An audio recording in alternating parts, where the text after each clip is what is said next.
Bonjour chers étudiants, je suis ravi de vous retrouver pour vous enseigner la matière de la propriété intellectuelle. Donc, en tant que première présentation de cette matière de la propriété intellectuelle, je vais vous faire une introduction générale, c'est-à-dire un aperçu général sur la propriété intellectuelle en la définissant et on va déterminer les deux lois qui la régissent ainsi que les différents organismes intervenant dans ce domaine. On va aborder les différentes typologies et composantes de la propriété intellectuelle. Le fait d'étudier la propriété intellectuelle va vous permettre de faire la distinction entre deux volets de cette matière, à savoir la propriété industrielle qui prend des formes très variées, notamment les brevets, les marques, les dessins et modèles, les indications géographiques, les obtentions végétales et topographiques, etc.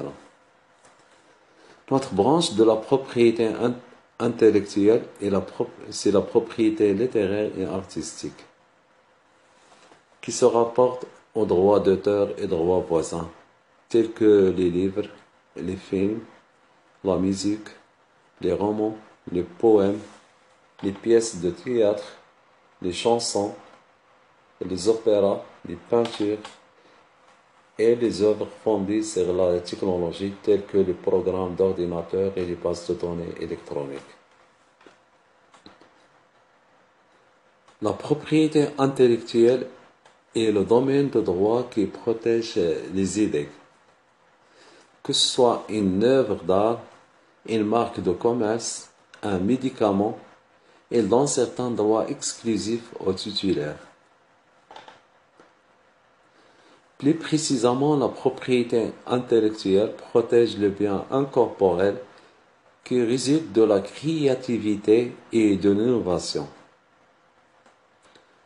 Les biens incorporels, ce sont des biens qui n'ont pas une existence réelle, mais qui ont fini par prendre une grande importance en raison de leur valeur économique. Ce bien incorporel demeure souvent le bien le plus important pour les sociétés.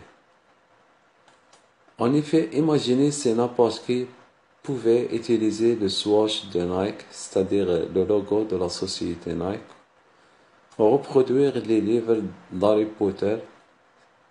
Si tel était le cas, Nike aurait de la difficulté à maintenir une réputation et Joan Rowling pourrait hésiter à produire plus de livres. Joan Rowling, c'est l'écrivain qui a écrit le livre d'Harry Potter.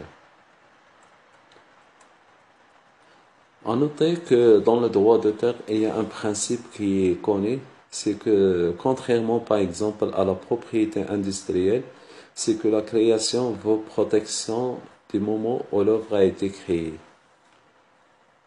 Donc il donne droit systématique à une protection, même on ne fait pas vraiment de démarche d'enregistrement. Et ça est institué par la Convention de Berne, qui est la convention mère des droits d'auteur. Du moment où vous créez, c'est votre propriété tout de suite. Et à ce moment-là, vous pouvez faire tous les actes qui suivent, c'est-à-dire aller revendiquer vos droits, etc. Et c'est soit par la voie judiciaire ou autrement. C'est un système qui est différent, c'est-à-dire qui diffère de la propriété industrielle, où on est censé enregistrer, déposer pour en revendiquer l'exclusivité. Les droits d'auteur, ça naît à partir de la création ou de la publication. Et donc, il n'y a pas de système d'enregistrement ou de titre qui est délivré. Maintenant, il s'agit surtout de prouver qu'on est titulaire de cette création et surtout d'apporter la preuve que c'est une création qui est originale.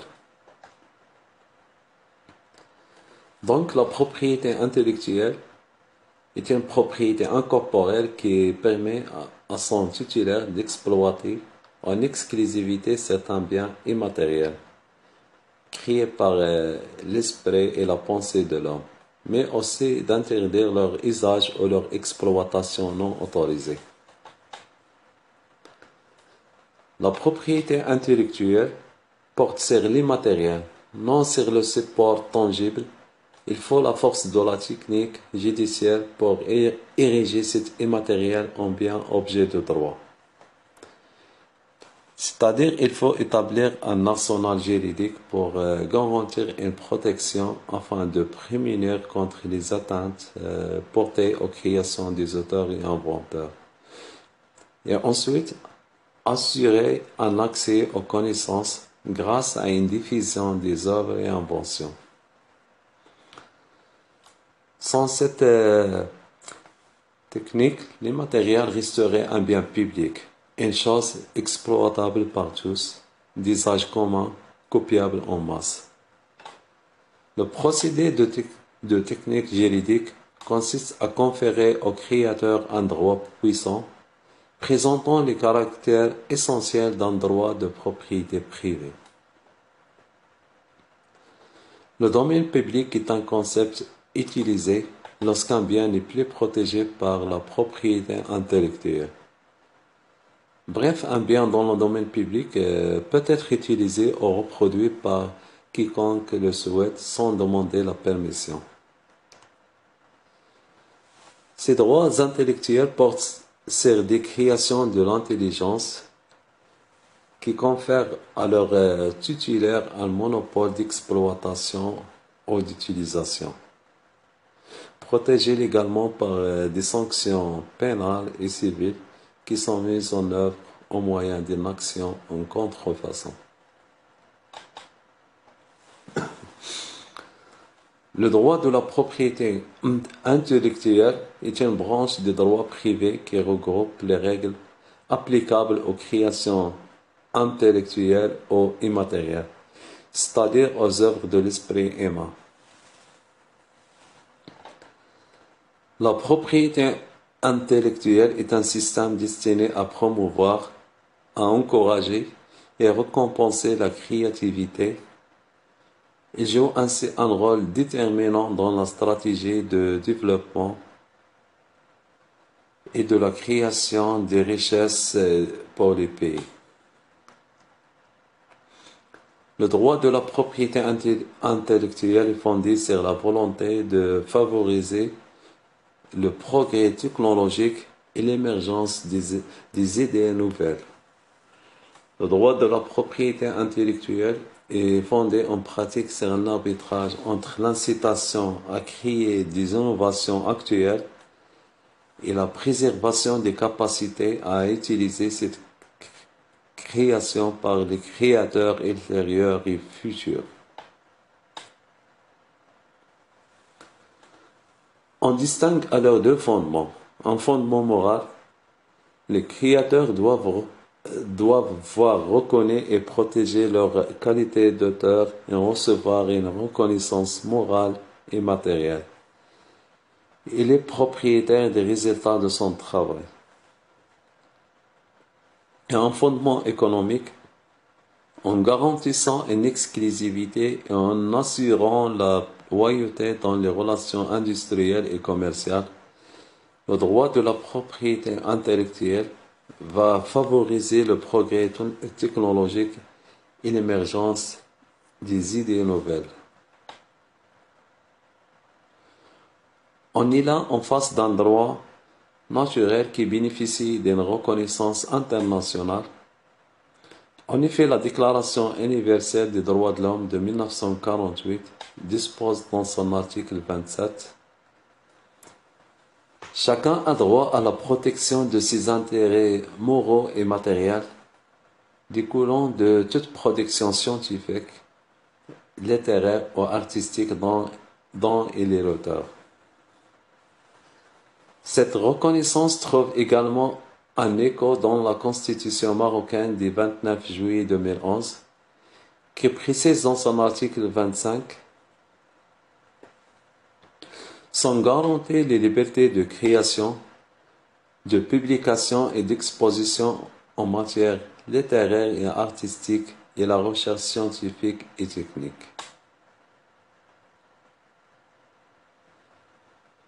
On doit rappeler dans ce cadre le discours de Sa Majesté le roi Mohammed VI, que Dieu le garde, qui est accordé à la nation à l'occasion de la fête des trônes, mercredi 30 juillet 2014, qui a fait un point extrêmement important sur le capital immatériel.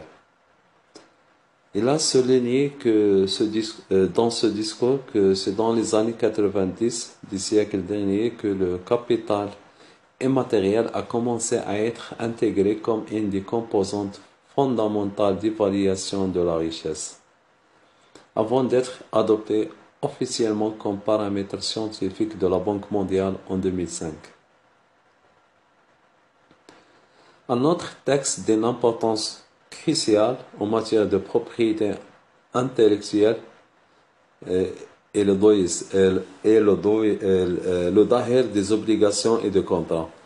En effet, on peut trouver plusieurs dispositions qu'on peut invoquer en matière de propriété intellectuelle, notamment tous les principes relatifs à la responsabilité civile, contractuelle et délictuelle. Le droit pénal a son mot à dire en matière de propriété intellectuelle, notamment avec les articles 575 et 579 du Code pénal marocain, qui disposent que quiconque édite sur le territoire marocain des écrits, compositions musicales, dessins, peintures ou d'autres productions imprimées ou gravées en noté ou en partie, au mépris des lois et règlements relatifs à la propriété des auteurs, est coupable de contrefaçon et puni d'une amende de 200 à 10 000 dirhams que ces ouvrages aient été publiés au Maroc ou à l'étranger.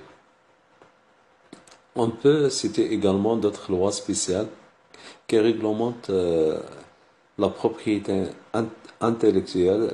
Par exemple, la loi numéro 1797 relative à la protection de la propriété industrielle, complétée et modifiée par la loi numéro 3105 de 2006 et la loi numéro 2313 de 2014.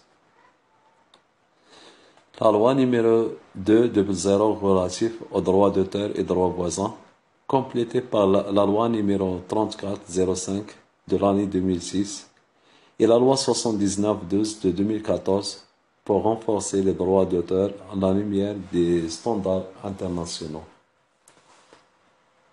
Il faut aussi mentionner la loi numéro 1399 portant création de l'Office marocain de la propriété industrielle et commerciale, promulguée par le Dahir numéro 10071 du 15 février 2000.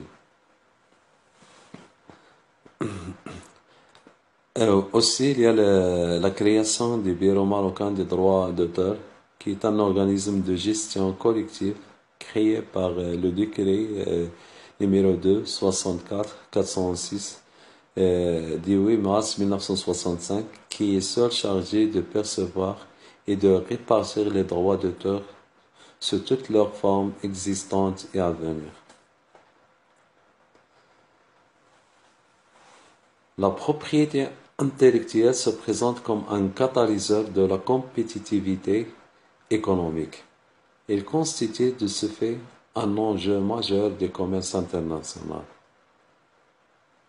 C'est ce qui explique la masse considérable de traités et des accords internationaux qui lui ont été consacrés. On peut citer à titre indicatif la Convention de Paris pour la protection de la propriété industrielle, signée le 20 mars 1883, et la Convention de Berne pour la protection de la propriété littéraire et artistique, signée le 9 septembre 1886. Il faut aussi mentionner l'accord sur les aspects des droits de la propriété intellectuelle liés au commerce, adopté le 15 avril 1994 à Marrakech. Cet accord est le résultat d'une négociation commerciale multilatérale du siècle d'Uruguay menée dans le cadre des GATT, c'est-à-dire l'accord général sur les tarifs douaniers et le commerce, qui ont abouti à la création de l'Organisation mondiale du commerce. Et enfin, on va citer un organisme très important qui a joué un rôle extrêmement important dans le développement de la propriété intellectuelle. Il s'agit de l'Organisation mondiale de la propriété intellectuelle, qui est une institution spécialisée des Nations Unies, créée en 1967 à Stockholm. L'Organisation mondiale de la propriété intellectuelle est chargée de promouvoir la protection de la propriété intellectuelle dans le monde entier grâce à la coopération entre États et d'administrer différents traités multilatéraux sur les aspects juridiques et administratifs de la propriété intellectuelle. Le plan de cours sur lequel on va travailler va porter sur le régime juridique des créations intellectuelles. Autrement dit, il s'agira de mettre en relief les mécanismes d'appropriation des créations intellectuelles et d'exploitation des droits de la propriété intellectuelle. Donc, en outre, il sera question de voir de quels moyens juridiques les justiciables disposent pour défendre leurs droits de propriété intellectuelle. Ceci dit, nous étudierons dans une première partie les principes de base qui régissent le droit de la propriété intellectuelle et dans une seconde partie les règles de défense de ce droit. Et enfin, je vous remercie de votre attention et je vous souhaite bon courage et à la séance prochaine, Inch'Allah.